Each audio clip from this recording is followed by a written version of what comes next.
Hi, I'm Stephan Venter from Potch Academy. We're doing Matric farewell makeup today, and I decided to use a new Holland product called holographic pigment. So I decided to use the gold with brown eyeshadow, make it a little bit more dramatic because it's an evening event. I'm also going to do a workshop from the 1st to the 4th of October at Potch Academy.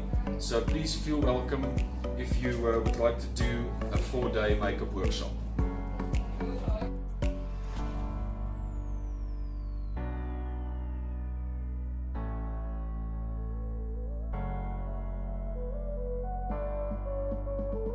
I always do my contouring a little bit darker at the back here, and then you fade it into the mouth. It actually looks more natural, and it will work for photos. So you work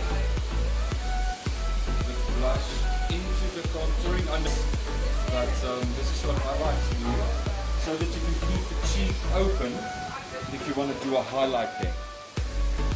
But that is basically the contour look.